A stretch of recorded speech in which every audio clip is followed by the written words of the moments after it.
Mi 64 cumpleaños había llegado, y hacía 3 años que mi hijo no me hablaba.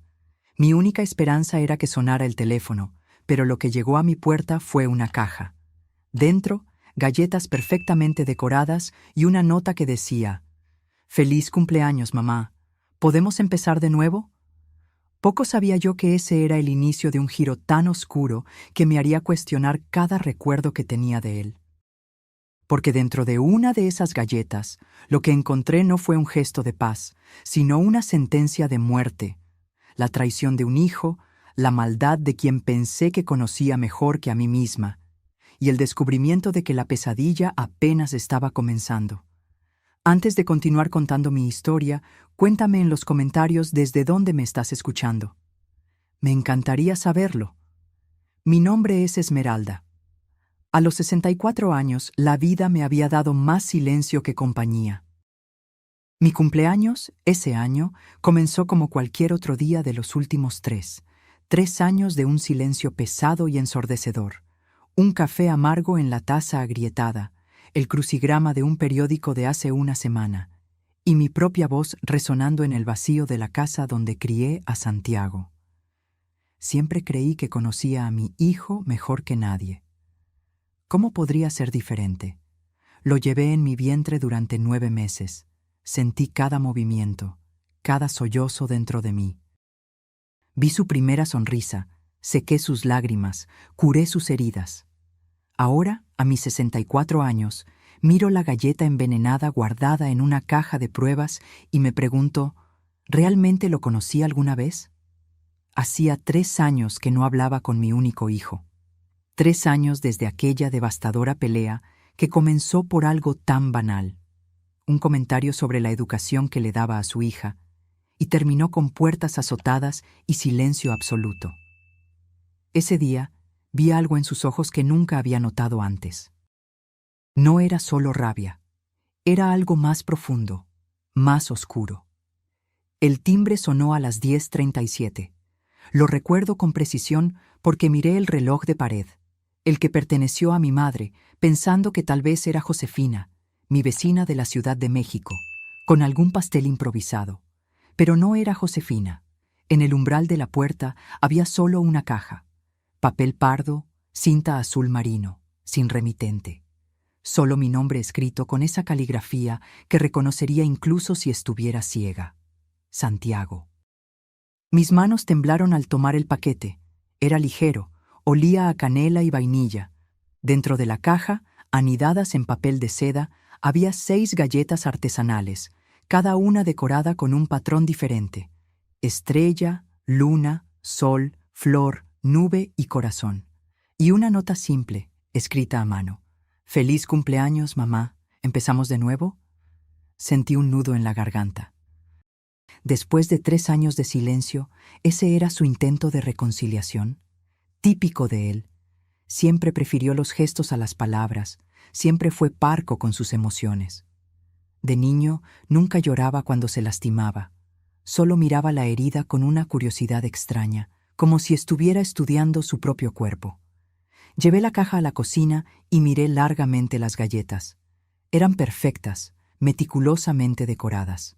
Santiago siempre fue así, obsesivamente detallista. Me acordé de él a los 8 años, doblando servilletas en formas geométricas perfectas, organizando sus lápices por tamaño y color, teniendo rabietas cuando yo cambiaba sus objetos de lugar.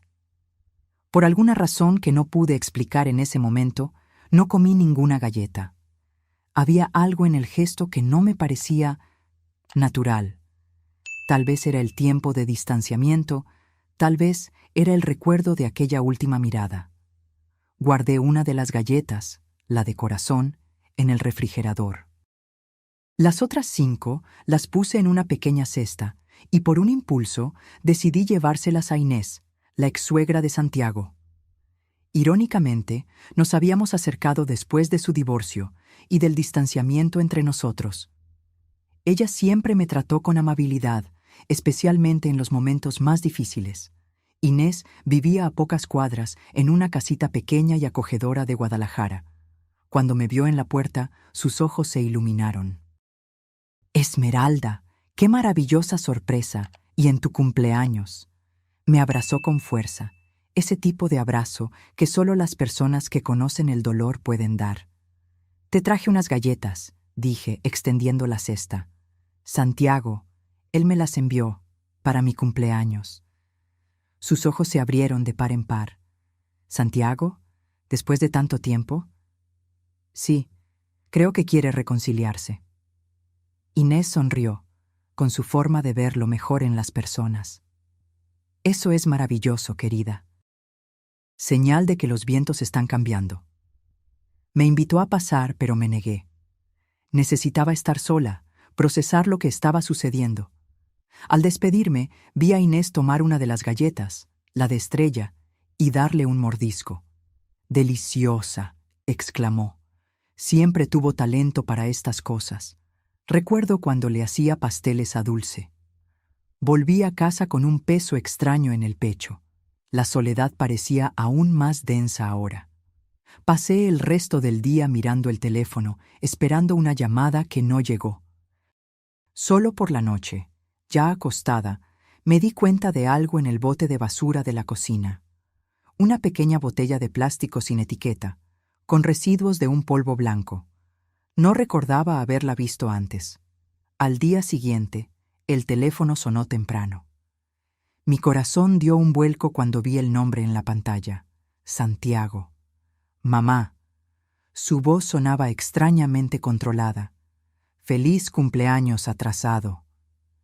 «Gracias por las galletas», respondí, sintiendo que mi voz fallaba. Fue una sorpresa. Hubo un silencio al otro lado. Luego preguntó, en un tono que intentaba sonar casual. «¿Te gustaron?» «Eran bonitas», respondí. «Le di algunas a Inés, tu ex-suegra. Le encantó la de Estrella». Hubo otro silencio, más largo, más denso.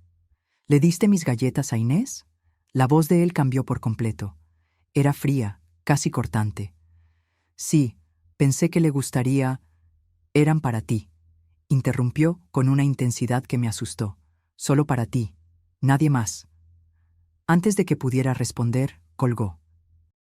Me quedé mirando el teléfono, sintiendo que algo estaba profundamente mal. Esa no era una reacción normal para alguien que simplemente había compartido unas galletas. 2 horas después, el teléfono sonó de nuevo. Era Dulce, la exesposa de Santiago. «Esmeralda». Su voz estaba temblorosa. «Inés está en el hospital de Monterrey. De repente empezó a sentirse mal. Vómitos, confusión mental. Antes de desmayarse, mencionó algo sobre unas galletas que le diste». Sentí que se me helaba la sangre. Miré la botella en la basura, la galleta solitaria en el refrigerador, y una terrible sospecha comenzó a formarse. ¿Y si las galletas que mi hijo me envió no eran un gesto de reconciliación, sino algo mucho más oscuro? ¿Y si, después de 3 años de silencio y resentimiento, Santiago hubiera decidido no solo cortar lazos conmigo, sino acabar con mi vida de una vez por todas? En el siguiente bloque, descubro la verdad sobre las galletas cuando mi amiga Luciana, que trabaja en un laboratorio, confirma mis peores sospechas. Lo que Santiago puso en las galletas era mucho más que un ingrediente secreto. Era una sentencia de muerte cuidadosamente planeada. Pero lo que me aterroriza de verdad no es solo el descubrimiento del veneno, sino lo que encuentro en el celular de Santiago cuando decido confrontarlo en su propia casa. El hospital de Toluca estaba abarrotado cuando llegué. Encontré a Dulce en el pasillo, con el rostro pálido y los ojos rojos. Nos abrazamos en silencio, unidas por un miedo que ninguna de las dos podía nombrar. «¿Cómo está?», pregunté. «Estable. Pero los médicos están confundidos. Dicen que los síntomas parecen de envenenamiento, pero no logran identificar la sustancia». Mi estómago se revolvió. Envenenamiento. La palabra resonó en mi mente como una campana fúnebre. «Dulce», dije, sujetando sus manos. «Necesito contarte algo». Le expliqué lo de las galletas, la extraña llamada de Santiago, la misteriosa botella en la basura. Mientras hablaba, vi el horror crecer en sus ojos. «¿Crees que Santiago?» No pude completar la frase. ¿Cómo decir en voz alta que sospechaba que mi propio hijo había intentado envenenarme? No lo sé, respondí honestamente. Pero necesito averiguarlo. Dulce me miró largamente antes de susurrar. Él cambió, Esmeralda. En los últimos años se volvió cada vez más distante, más obsesivo. Encontré cuadernos con anotaciones extrañas, fórmulas que no entendí. Pensé que era solo un pasatiempo, algo relacionado con esos foros de botánica que frecuentaba. Botánica. La palabra despertó un recuerdo lejano. Santiago siempre tuvo fascinación por las plantas, especialmente por las más exóticas y peligrosas. De adolescente, mantenía un pequeño jardín con especímenes que él mismo cultivaba, incluyendo algunas que me incomodaban. «Tengo que irme», dije de repente. «Voy a resolver esto». Salí del hospital con una determinación que no sentía desde hacía años. Llamé a Luciana, mi amiga de mucho tiempo que trabajaba en un laboratorio de análisis clínicos en Puebla. Nos conocimos cuando ella aún era practicante y yo enfermera en el mismo hospital. Luciana me debía algunos favores. «Necesito que analices algo para mí», le dije tan pronto como respondió. «Es urgente y tiene que ser discreto». Nos encontramos en un café cerca del laboratorio. Le entregué la galleta de corazón y la botella con residuos de polvo. «¿Qué estoy buscando?», preguntó, frunciendo el ceño. «Cualquier cosa tóxica. Una mujer está en el hospital después de comer una galleta como esta». Sus ojos se abrieron de par en par, pero no hizo más preguntas.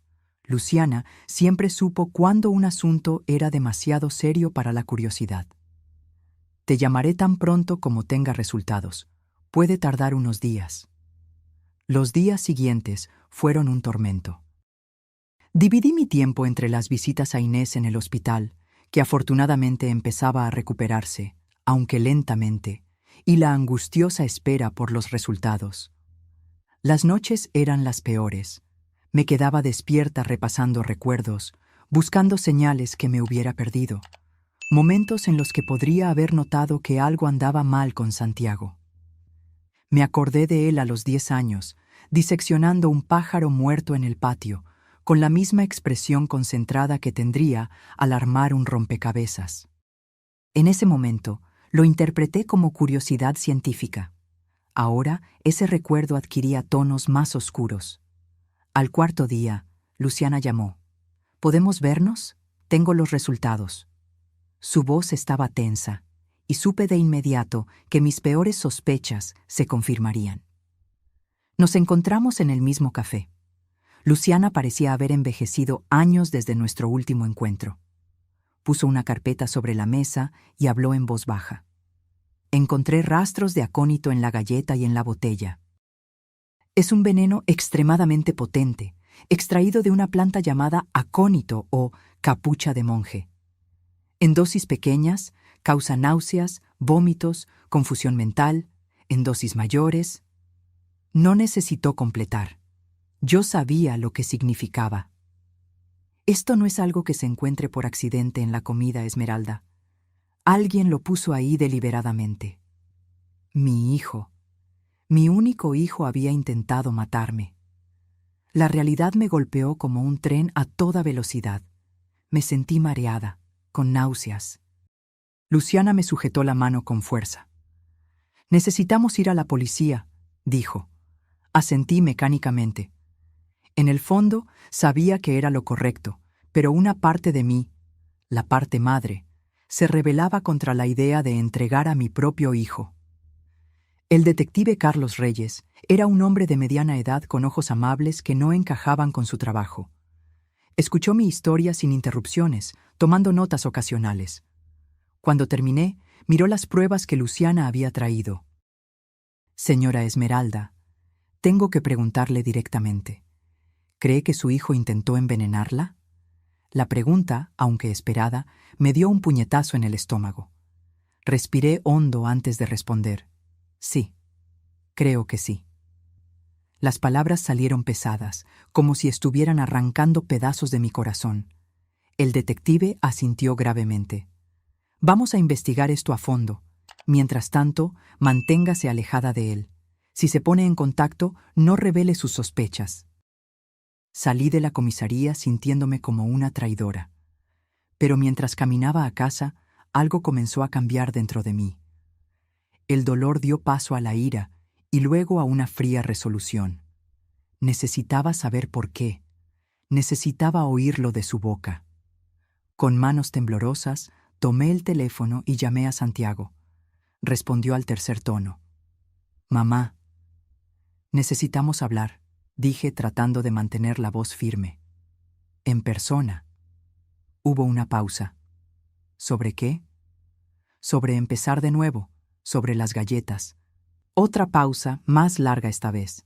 «Ven a cenar mañana», dijo finalmente. «A las 7». Antes de ir a encontrarme con él, me preparé con cuidado.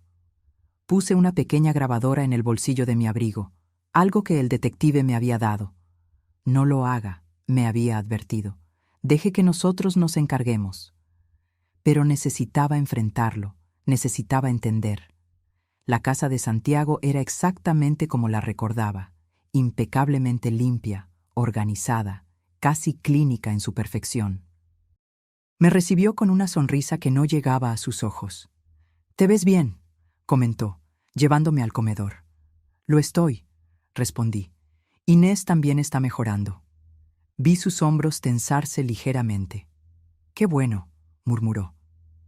Durante la cena mantuvimos una conversación superficial. Hablamos del clima, de noticias banales, como dos extraños demasiado educados para admitir que no tienen nada en común. Fue solo después, cuando sirvió café, que decidí lanzar mi cebo. «A Inés le gustó mucho la galleta de estrella», comenté casualmente. Dijo que tenía un sabor especial. Santiago se congeló momentáneamente. Luego, con un tono casi displicente, respondió. «Interesante que haya elegido justamente la de estrella». Sentí un escalofrío. Nunca le había mencionado cuál galleta había comido Inés. Solo dije, «con forma de estrella». Se había delatado. «¿Sabías que los médicos encontraron acónito en su sangre?», pregunté, mirándolo directamente a los ojos. «Es un veneno raro, extraído de una planta, extremadamente tóxico». Su rostro se puso pálido, pero su voz permaneció controlada cuando respondió. «Nunca oí hablar de eso». «Es curioso», continué, sintiendo mi corazón martillear contra el pecho. «Porque encontraron el mismo veneno en la galleta que me enviaste, la que guardé en el refrigerador». Nuestras miradas se encontraron, la mía acusadora, la de él indescifrable. Por un momento fugaz, vi algo moverse detrás de esos ojos familiares. Algo frío, calculador, casi curioso. «No sé de qué estás hablando», dijo lentamente. «Creo que sí lo sabes, Santiago», respondí, levantándome. «Y creo que sé por qué te molestaste tanto cuando supiste que le di las galletas a Inés. No eran para ella, ¿verdad? Eran solo para mí».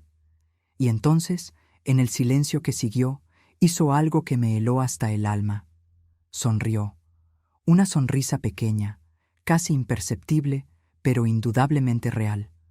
La sonrisa de quien observa un experimento fascinante. En ese momento, entendí que no estaba solo frente a mi hijo. Estaba frente a un extraño que había calculado mi muerte con la misma precisión con la que decoraba galletas. En el siguiente bloque, descubro los diarios secretos de Santiago y la escalofriante extensión de su obsesión.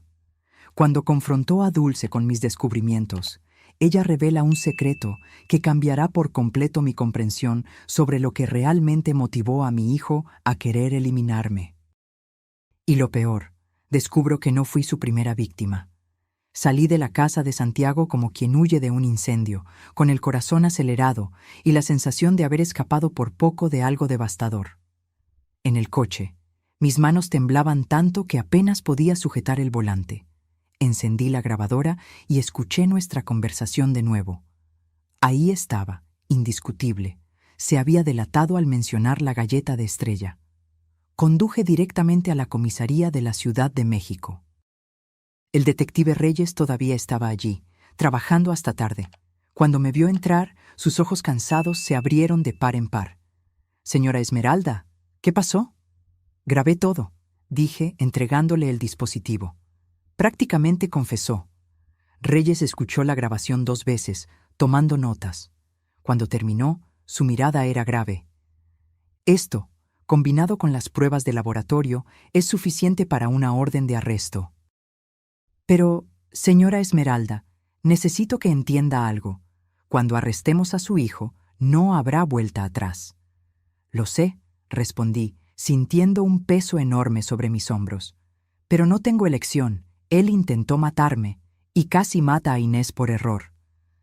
A la mañana siguiente, recibí la llamada. Santiago había sido arrestado en su casa de Coyoacán. Según el detective, no se resistió. Se mantuvo en calma, casi sereno, como si hubiera esperado este momento. No fui a visitarlo. No podría soportar mirar a los ojos del hombre en que se había convertido mi hijo. En cambio, pasé los días siguientes al lado de Inés en el hospital.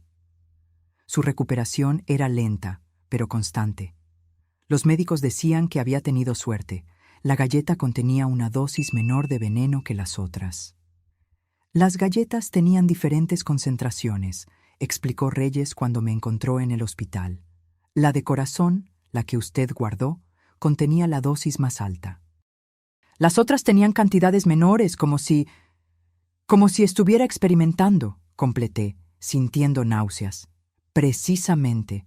Y hay más. Conseguimos una orden para examinar su computadora. Santiago frecuentaba foros sobre plantas venenosas bajo seudónimos.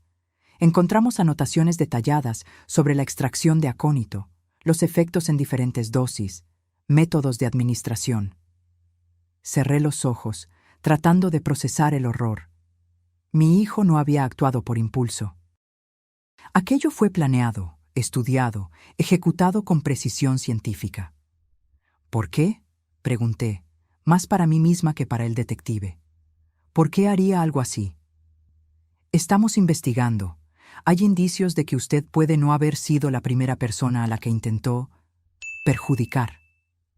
La implicación de esas palabras me golpeó como una tonelada de ladrillos. ¿No la primera? ¿Quién más podría haber sido su objetivo? 2 días después, Dulce me llamó. Su voz estaba rota, como si hubiera llorado durante horas. Encontré algo, dijo. En la casa, en el sótano. Tienes que verlo. El sótano de la casa de Santiago siempre fue su territorio privado. Incluso cuando éramos cercanos, rara vez me permitía entrar allí. Es mi laboratorio, decía con una sonrisa enigmática, donde hago mis experimentos. Cuando llegué, Dulce estaba sentada en el porche, los ojos hinchados de tanto llorar. Sin decir una palabra, me llevó al sótano. La puerta estaba abierta, forzada por la policía durante la investigación. Lo que vi allí dentro me dejó sin aliento. Era, de hecho, un laboratorio. Había estantes con frascos cuidadosamente etiquetados, un pequeño herbario con plantas secas, equipos que parecían haber salido de un laboratorio profesional. Pero no fue eso lo que me impactó. Fue la pared del fondo, cubierta de fotos. Fotos mías. Cientos de ellas, de diferentes épocas, algunas tan antiguas que apenas me reconocía, otras recientes, tomadas sin mi conocimiento. Entre las fotos, anotaciones en caligrafía meticulosa detallaban mi rutina, los lugares que frecuentaba, las personas con las que me relacionaba. Te observaba, dijo Dulce en voz baja, durante años. Sentí que mis rodillas flaqueaban. Dulce me sostuvo y me condujo a una silla en la esquina del sótano. Hay más, continuó abriendo un cajón. De adentro, sacó varios cuadernos encuadernados en cuero. Son sus diarios. Empecé a leer. No pude seguir. Con manos temblorosas, abrí uno de los cuadernos. La fecha en la primera página era de hace 5 años. La caligrafía era la misma de las notas, de las etiquetas, de las anotaciones en la pared. Precisa, controlada, casi artística. Ella nunca entendió. Nunca me vio realmente. Siempre esperando que yo fuera algo diferente, algo normal, como si pudiera elegir ser como los demás. La decepción en sus ojos. La vi toda mi vida. Ahora entiendo lo que tengo que hacer. No por rabia, sino por necesidad. Es un experimento al fin y al cabo. El más importante que he realizado. Hojeé el cuaderno, cada página más perturbadora que la anterior. Santiago documentaba sus pensamientos, sus observaciones sobre mí, sus planes. Inicialmente vagos, se volvían gradualmente más específicos, más detallados. En un extracto, describía cómo había empezado a cultivar Aconitum napellus, la planta de la que se extrae el acónito, en un pequeño jardín escondido en la parte trasera de su propiedad. En otro, relataba sus experimentos con diferentes métodos de extracción del veneno. Cuando llegué a las entradas más recientes, sentí como si estuviera leyendo la mente de un extraño. Las galletas son el vehículo perfecto. A ella siempre le gustaron los dulces. Y hay algo poéticamente justo en usar comida, el símbolo máximo de nutrición maternal, como medio de liberación. Calculé las dosis cuidadosamente. Cada galleta tiene una concentración específica. Quiero observar los efectos, entender cómo el cuerpo reacciona a diferentes niveles de la sustancia. No es personal, es ciencia. Cerré el cuaderno, incapaz de continuar. Miré a Dulce, que observaba mi reacción con una mezcla de pena y horror. Cuando nos separamos, dijo en voz baja, pensé que era por las peleas, por las diferencias irreconciliables. Ahora entiendo que había algo más profundo mal con él, algo que tal vez siempre estuvo allí, esperando para emerger. Había otros nombres en los diarios, continué, recordando las páginas que había leído rápidamente. Otras personas a las que observaba. Dulce asintió lentamente. La policía está investigando. Ya encontraron a otras 2 personas que presentaron síntomas similares a los de Inés en los últimos años. Personas cercanas a Santiago. Un compañero de trabajo de Mexicali. Un vecino. En ese momento, nadie sospechó de envenenamiento. La realidad de la situación me golpeó con toda su fuerza. Mi hijo no era solo un hombre perturbado que había intentado matar a su madre en un momento de descontrol. Él era algo mucho más peligroso, un depredador metódico, paciente, que veía a las personas a su alrededor como meros objetos de estudio. ¿Por qué yo?, pregunté, más para mí misma que para Dulce. ¿Qué hice para merecer esto? Dulce se sentó a mi lado y tomó mis manos entre las suyas. Encontré algo más, dijo, vacilante, algo que puede explicar o al menos dar un poco de contexto. Está en el último diario.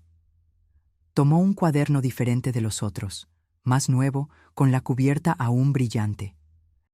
Lo abrió en una página marcada y me lo entregó. Descubrí la verdad sobre mi nacimiento, sobre quién soy realmente. Sus mentiras, todas las mentiras durante todos estos años. Ella no es mi madre. Nunca lo fue. La prueba de ADN no deja dudas. Todo tiene sentido ahora. El distanciamiento, la forma en que siempre me miraba como si buscara algo familiar y nunca lo encontrara. Fui un experimento para ella desde el principio, un niño que ella tomó para criar, por piedad o culpa. Ahora es mi turno de realizar el experimento. Sentí que la sangre se me drenaba del rostro. La prueba de ADN. La verdad que nunca tuve el coraje de contar. ¿Es verdad?, preguntó Dulce suavemente. ¿Santiago no es tu hijo biológico? Las lágrimas corrían por mi rostro mientras asentía lentamente. Era el hijo de mi hermana menor, Elena. Ella se embarazó a los 16 años. No tenía forma de criar a un niño. Mi esposo y yo, en ese momento, que ya había fallecido cuando Santiago nació, decidimos adoptarlo legalmente. Elena murió en un accidente cuando él tenía solo 2 años. Nunca le conté la verdad. Pensé que no haría ninguna diferencia. Él era mi hijo en todos los sentidos que importaban. Dulce apretó mis manos. ¿Cómo lo descubrió? No lo sé, respondí, secándome las lágrimas. Tal vez se hizo una prueba de ADN por su cuenta, o encontró documentos antiguos. Volví a mirar el sótano, las paredes cubiertas con mi vida, los cuadernos llenos de odio disfrazado de investigación científica. Pero eso no lo justifica, dije con firmeza. Nada justifica lo que hizo, o lo que planeaba hacer. Dulce asintió, sus ojos reflejando la misma convicción. Necesitamos entregarle todo esto al detective Reyes. Cuando salimos del sótano, cargando cajas con los diarios y las pruebas, sentí como si estuviera cerrando un capítulo oscuro de mi vida. Un capítulo que nunca debería haberse escrito, pero que ahora necesitaba ser concluido. El hombre que crié como hijo pasaría el resto de su vida en prisión, y yo necesitaría aprender a vivir con esa realidad. En el bloque final, 6 meses después del arresto de Santiago, recibo una carta de él desde la penitenciaría. El contenido me deja en shock, una confesión completa, pero también la revelación de que había un cómplice ayudándolo en sus macabros planes. Cuando descubro quién es esa persona, entiendo que la pesadilla aún no ha terminado y que tal vez nunca termine por completo. 6 meses pasaron desde el arresto de Santiago. El juicio fue rápido. Las pruebas eran irrefutables. Diarios, grabaciones, testimonios, análisis de laboratorio. Todo apuntaba a su culpabilidad. No mostró remordimiento. De hecho, durante todo el proceso, se mantuvo en calma, casi desinteresado, como si estuviera presenciando el juicio de otra persona. No asistí al tribunal. No podría soportarlo. Reyes me mantuvo informada sobre los procedimientos, las decisiones, los testimonios. Cuando llegó la sentencia, 30 años por intento de homicidio calificado, con posibilidad de extensión si las investigaciones sobre las otras posibles víctimas revelaban más crímenes, sentí un alivio mezclado con una profunda tristeza. Lentamente intenté reconstruir mi vida. Volví al trabajo voluntario en el hospital local de Cancún, algo que había abandonado en los últimos años. Redecoré la casa, moviendo muebles, pintando paredes, como si pudiera borrar los recuerdos junto con las marcas en la madera antigua. Inés se recuperó por completo y nos volvimos aún más cercanas. A veces cenábamos juntas y hablábamos de todo, excepto de Santiago. Dulce se mudó a otra ciudad, pero nos mantuvimos en contacto regular. Ella fue la única que visitó a Santiago en la prisión, una sola vez, para recoger documentos que necesitaba firmar para el divorcio. Estaba igual, me contó por teléfono, como si nada hubiera pasado. Preguntó por las plantas que había dejado en casa. Una mañana de otoño, cuando las hojas comenzaban a amarillear y el aire traía ese frescor característico de la estación, recibí una carta. El sobre era simple, institucional, con el sello de la penitenciaría estatal en la esquina superior. Dentro, 2 hojas de papel llenas con esa caligrafía que conocía tan bien. Durante largos minutos, solo sostuve la carta cerrada, incapaz de reunir el valor para leer lo que Santiago había escrito. Finalmente, con manos temblorosas, desdoblé las páginas. Mamá, si es que puedo llamarla así, sé que probablemente nunca nos volveremos a ver. Esto no me entristece. De hecho, hay una cierta poesía en este distanciamiento final, la conclusión lógica de un experimento que comenzó mucho antes de lo que imaginas. Decidí escribir no para pedir perdón, no siento remordimiento, ni para explicarme, las explicaciones son irrelevantes ahora. Escribo porque, como científico, creo en la documentación completa. Y hay elementos de este caso que siguen oscurecidos. Probablemente encontraste mis diarios. Sabes sobre el acónito, sobre las galletas, sobre mis estudios. Lo que no sabes, lo que nadie ha descubierto aún, es que no lo hice solo. Tuve ayuda.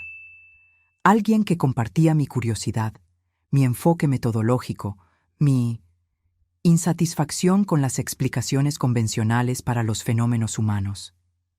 Alguien que me proporcionó parte de los materiales, que me ayudó a calcular las dosis, que monitoreó tus movimientos cuando yo no podía. No revelo esto por venganza o para disminuir mi responsabilidad. Lo hago por precisión científica. Un experimento mal documentado es un experimento fallido. Esa persona sigue libre, sigue observando, sigue curiosa. Tal vez un día se encuentren, tal vez no.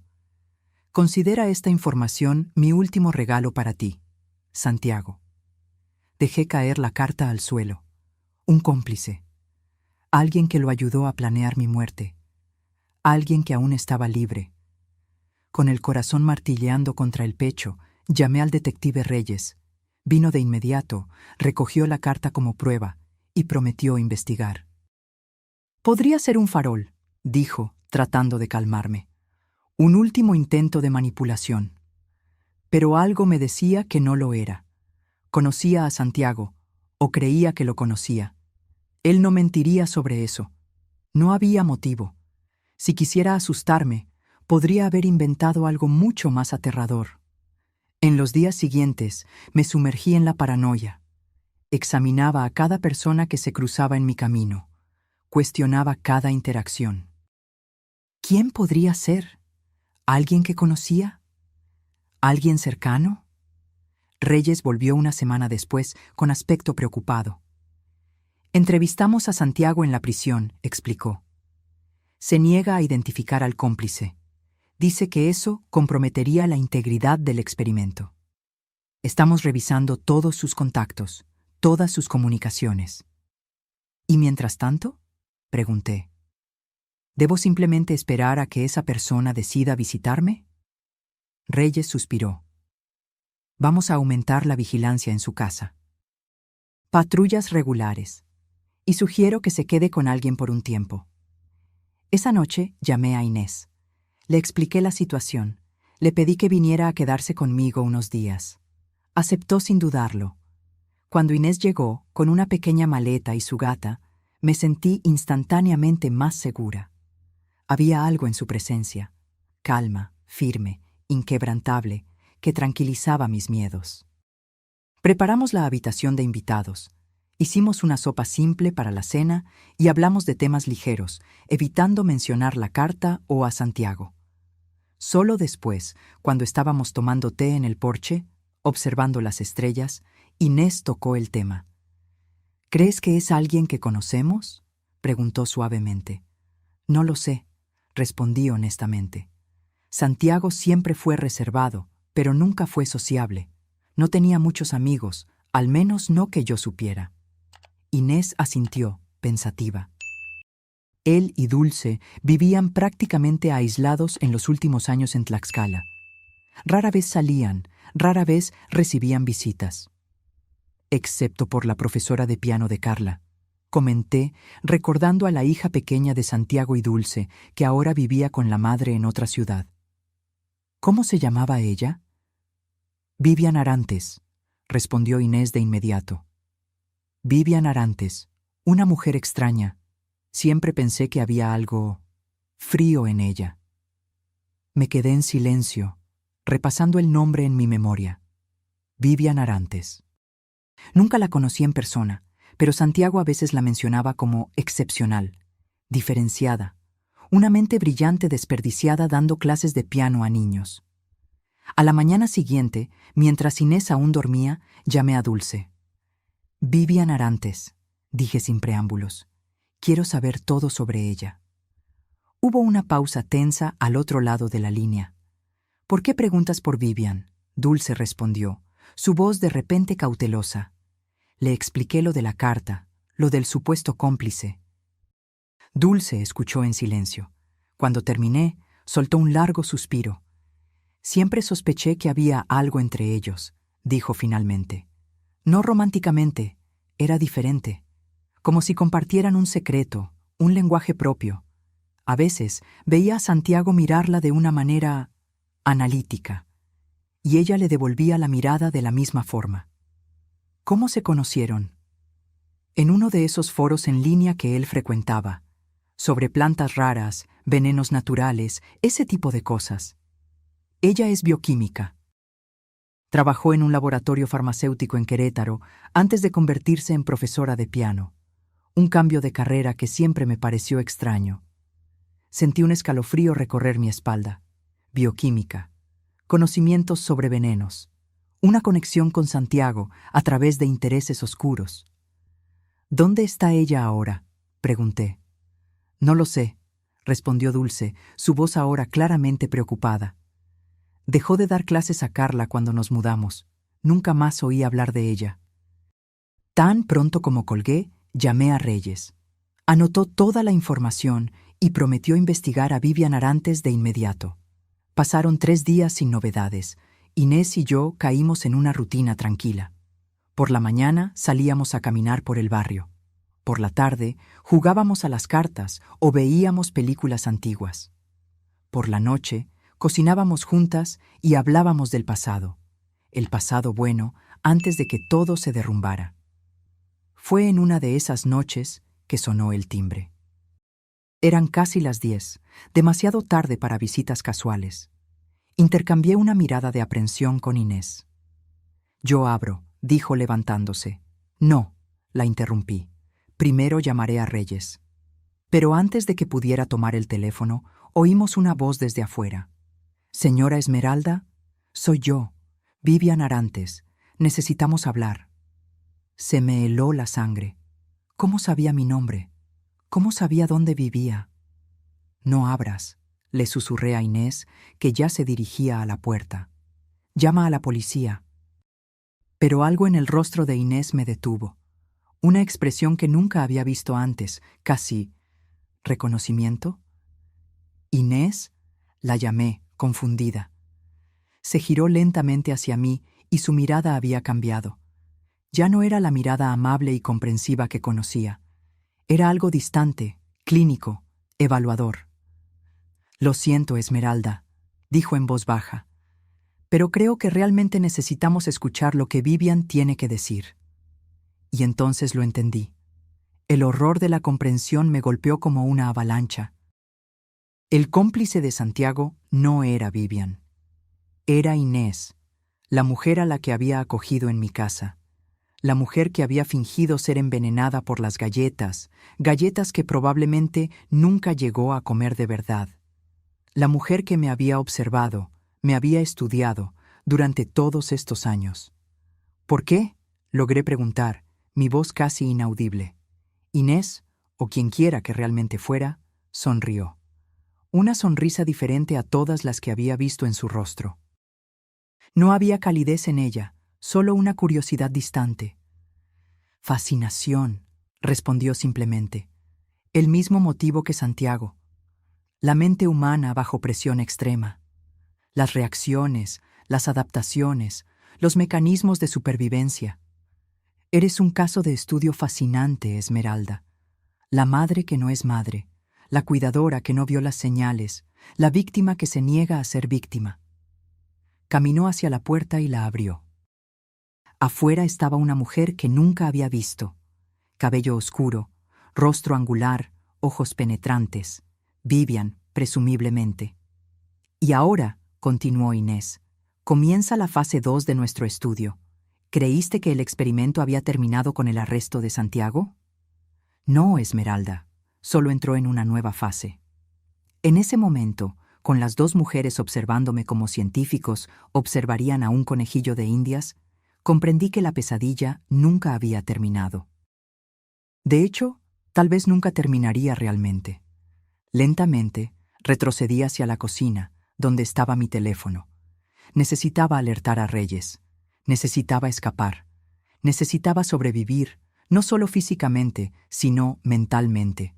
No permitiría que me convirtieran en un experimento. ¿Sabes qué es lo fascinante de ti, Esmeralda?, continuó Inés, siguiéndome con pasos tranquilos. Tu resiliencia. Santiago pensó que te derrumbarías cuando descubrieras la verdad sobre tu adopción. Yo aposté a que serías más fuerte. Mi mano encontró el teléfono. Marqué el número de emergencia rápidamente. Y acerté, concluyó, observándome con esa mirada clínica. Siempre encuentras una forma de sobrevivir. Por eso eres tan valiosa para nosotros. Policía, dijo la voz al otro lado de la línea. ¿Cuál es la emergencia? Miré directamente a los ojos de Inés, los ojos de la mujer que pensé que era mi amiga, mi apoyo,